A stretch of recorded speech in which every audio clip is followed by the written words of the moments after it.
Hello बच्चों, स्वागत है हमारे चैनल पर। आज हम बच्चों आपके लिए लेकर आए हैं कक्षा 3 की गणित विषय की कार्य पुस्तिका बुनियादी कौशल विकास की, जो कि आपके विद्यालयों में आपको फ्री में दी गई है। कार्य पुस्तिका तीनों विषय की ये कार्य पुस्तिका है, हिंदी, अंग्रेजी और गणित की। इसमें लास्ट के जो कार्यपत्रक हैं वो गणित विषय के हैं।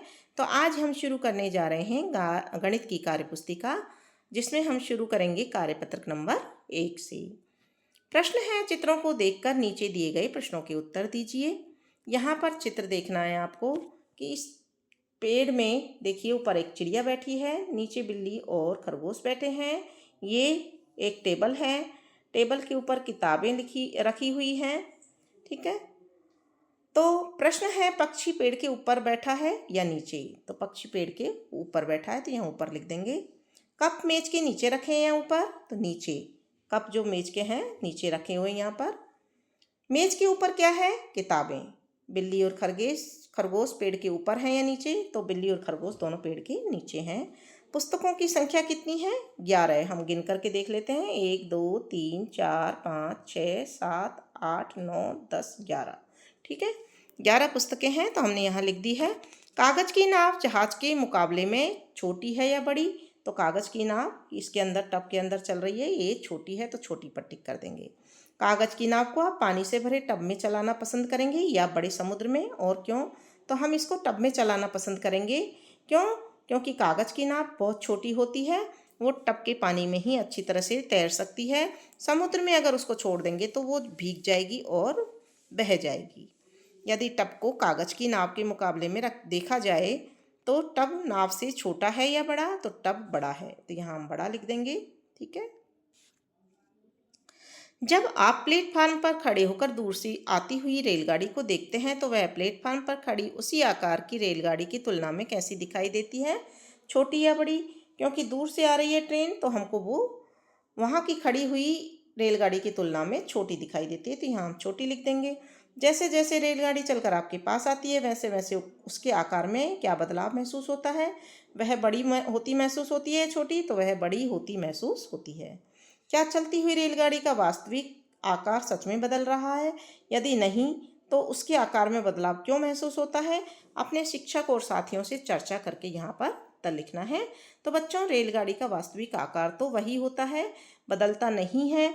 लेकिन जब वो दूर से आती हुई दिखाई देती है तो दूर से वो छोटी दिखाई देती है, और जैसे जैसे वो पास में आती जाती है वो बड़ी दिखाई देने लगती है, और पास में आती है तो और बड़ी दिखाई देती है।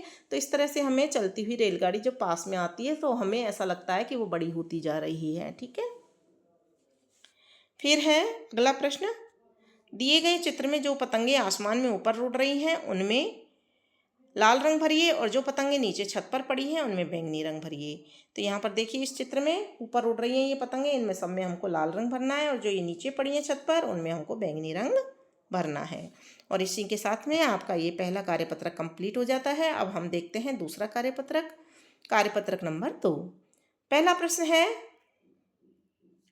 सबसे बड़े चित्र पर सही का निशान लगाइए और छोटे चित्र पर गोल घेरा बनाइए। तो इनमें से सबसे बड़ा चित्र तीनों में से कौन सा है? ये वाला, तो इस पर सही का निशान लगाएंगे। और ये सबसे छोटा है तो इस पर गोल घेरा बना देंगे।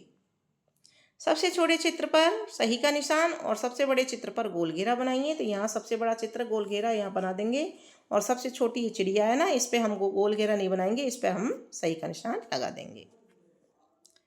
फिर है छोटे से बड़े क्रम में जमाइए। तो यहाँ पर देखिए, सबसे पहले ये वाला हिस्सा यहाँ आ जाएगा, फिर दूसरे नंबर पर ये आ जाएगा, फिर तीसरे नंबर पर ये वाला यहाँ आ जाएगा, फिर चौथे नंबर पर ये वाला यहाँ आ जाएगा, फिर पाँचवें नंबर पर ये यहाँ आ जाएगा, और इसके बाद में सबसे लास्ट में ये वाला आ जाएगा। ठीक है, तो इस तरह से हम छोटे से बड़े क्रम में इनको जमा देंगे। और इसी के साथ में बच्चों आपका कार्यपत्रक नंबर 2 भी कंप्लीट हो जाता है। अब हम देखते हैं कार्यपत्रक नंबर 3। समूह की वस्तुओं में से भारी वस्तु पर सही का निशान एवं हल्की वस्तु पर गोल घेरा बनाएंगे। तो भारी वस्तु पर सही का निशान लगाना है, तो यहाँ पर हम सही का निशान लगाएंगे, और छोटी हल्की वस्तु पर गोल घेरा।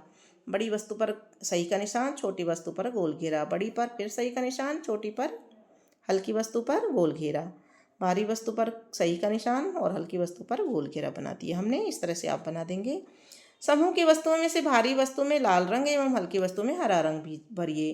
तो यहाँ पर देखिए, भारी वस्तु टमाटर है और हल्की वस्तु मिर्ची है, तो हल्की वस्तु में हरा रंग और भारी वस्तु में लाल रंग भर दिया। ये भारी वस्तु है, इसमें से ये हल्की है, तो इसमें हरा भर देंगे पेन में, इसमें लाल भर देंगे। लौकी और भिंडी में से भिंडी छोटी है, हल्की है, और लौकी भारी है, तो लौकी में लाल रंग और भिंडी में हरा रंग। सेब में लाल रंग और बेर में हरा रंग भर देंगे क्योंकि बेर हल्का है। फिर है तीसरा प्रश्न, सबसे अधिक वजन वाले जानवर पर गोल घेरा बनाइए। तो यहाँ पर इसमें से गाय, चूहा और हाथी में से हाथी सबसे भारी है, इस पर गोल घेरा बना देंगे। शेर, बंदर और बिल्ली में से शेर सबसे भारी है, इस पर गोल घेरा बना देंगे। इसी के साथ में अपना ये कार्यपत्रक नंबर 3 भी कंप्लीट हो जाता है। कार्यपत्रक 4 में देखते हैं, जो वस्तुएं केवल लुढ़कती हैं उन पर गोल घेरा बनाइए और जो केवल खिसकती हैं उन पर सही का निशान लगाइए, और जो खिसकती भी हैं और लुढ़कती भी हैं उन्हें पर स्टार बनाइए। तो देखिए बच्चों, ये खिसकती भी है और लुढ़कती भी है पेंसिल, तो इस पर हमने स्टार बना दिया है। आप स्टार कैसे बनाएंगे? ऐसे करके और ऐसे स्टार बना देंगे। और ये केवल खिसकती है वस्तुएं, इस पर सही का निशान। ये भी खिसकती है, इस पर सही का निशान। ये भी खिसकती है, इस पर सही का निशान, इस पर सही का निशान और इस पर सही का निशान। ठीक है। फिर जो लुढ़कती हैं वो वस्तुएं कौन कौन सी हैं? इन पे गोल घेरा बनाना है। ये लुढ़कती है, ये लुढ़कती है, ये लुढ़कता है। ठीक है। इसके बाद में जो लुढ़कती भी हैं और खिसकती हैं वो वस्तुएं हैं पेंसिल, इन पे स्टार बनाना है। बेलन, स्टार बनाना है। और ये इस पर भी स्टार बनाना है। तो ये खिसकती भी है और लुढ़कती भी है। ठीक है। नीचे दी गई वस्तुओं को देखकर लुढ़कने और खिसकने वाली वस्तुओं को गिनकर उनकी संख्या लिखिए। तो देखिए यहाँ पर जो वस्तुएं केवल लुढ़कती हैं, 1, 2, 3, 4 और लुढ़कने वाली वस्तु 5। तो यहाँ पर हम 5 लिख देंगे।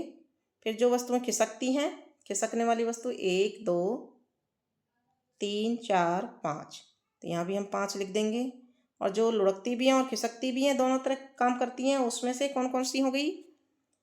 1, 2, 3, 4 और 5। तो यहाँ भी हम 5 लिख देंगे। ठीक है। तो यहाँ पर हमने सारणी में देखिए 5-5 लिखा है। इसी के साथ में कार्यपत्रक नंबर 4 आपका कंप्लीट हो जाता है। कार्यपत्रक 5 में दिए गए चित्रों को ध्यान से देखकर दिनचर्या के अनुसार 1 से 9 तक क्रमांक बॉक्स में लिखना है।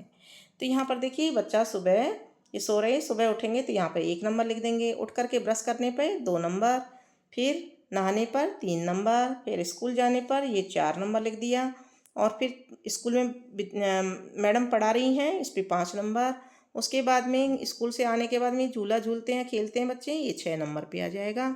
और उसके बाद में ये देखिए, शाम को ये पढ़ाई कर रही है तो इस पर 7 नंबर। और ये सोने से पहले अपने दांत साफ कर रही है, ये 8 नंबर। और फिर रात को सो जाते हैं, इस पर 9 नंबर आ जाएगा। ठीक है। फिर दिए गए चित्रों को पहले से बाद के क्रम में लाइन खींचकर आगे बढ़ाइए। तो सबसे पहले बीजों का अंकुरण, अंकुरण के बाद पौधा निकल आता है।